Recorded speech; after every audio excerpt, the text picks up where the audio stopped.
النهاردة التلات 18 فبراير وده يوم عيد ميلادي. اولا السلام عليكم، معكم ماسة. وحشتوني. تعالوا نشوف بقى ايه طقوس اليوم عندي وبعمل ايه.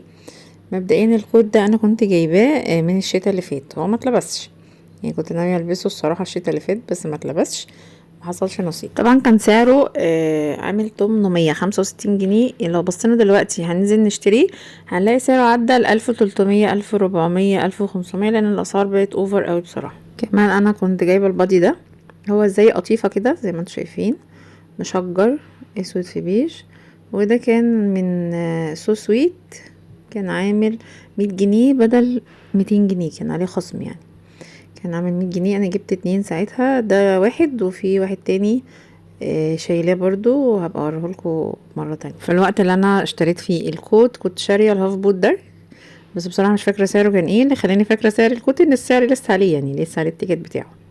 وهنا انا بقى مش بغمز لكم ولا حاجة، انا كنت بشوف الايلاينر اللي انا رسماه، العين دي مش شبه العين التانية خالص، بس انا قعدت امسح مليون الف مرة فمش همسح تاني، هو حلو كده زي الفل، انا هنزل بيه كده. وانا يعني حد هيوقفني في الشارع ويقول لي تعالى ورينا الايلاينر شبه بعض ولا لا؟ محدش هياخد باله اصلا. انا هعمل نفسي مش واخده بالي. هنا بقى كنت بوريكم الاوتفيتايه كامله كده على بعضها. وعموما انا من طقوس يوم عيد ميلادي ان انا لازم البس حاجه جديده، ما اعرفش، انا اتعودت على كده، كل سنه بعمل كده. فالشنطه قديمه، هي مش قديمه بصراحه، هي جديده يعني بس اتلبست كذا مره فتعتبر قديمه بالنسبه لي. البنطلون الليجن قديم برضو، اتلبس قبل كده. الطرحه قديمه، وقعدت برضو اقول لي البس الطرحه السوداء ولا البس الطرحه البيج، البس السوداء ولا البس البيج. لبست الطرحه البيج كده، لقيت الموضوع فاتح في بعضه كده، بيج في بيج، فقلت لا فواتح مش هينفع فواتح، فخلينا بقى نغمق شويه، بدل ما ابقى فواتح قوي كده زي المساجده، فخلينا نغمق من فوق شويه. انا كنت نازله اجيب لهم حاجه حلوه بمناسبه ان النهارده عيد ميلادي، فهروق عليهم هجيب لهم حاجه حلوه تمام. فوجئت لقيت حد بيقول لي ماما احنا جعانين. جعانين؟ طب هتاكلوا ايه؟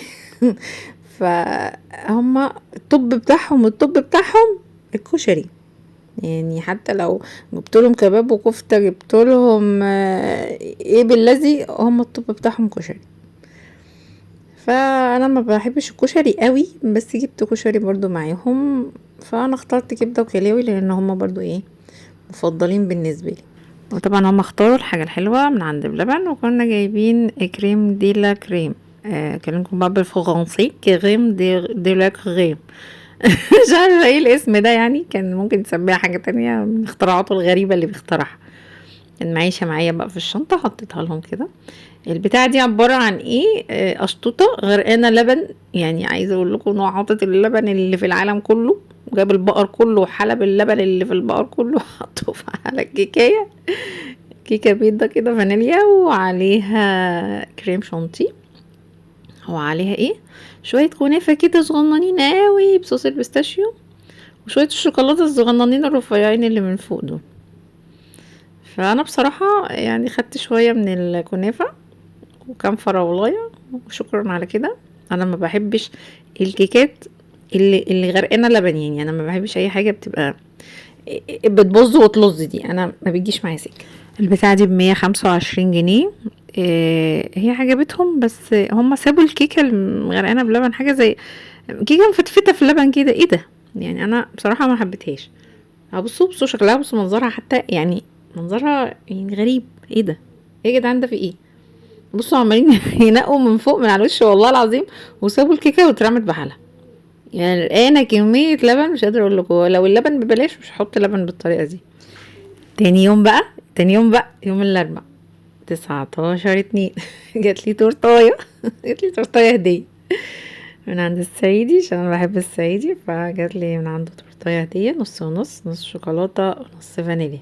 بصوا جميله ازاي، حمريه، ولا تقولوا لي بلبن ولا كريم دي لا كريم ولا لقه ولا بقه ولا الحاجات دي كلها.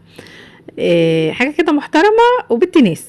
هاتوا بقى يا عيال الشمعيه اللي كنا حاطينها امبارح في بلبن، هنحطها في التورتايه.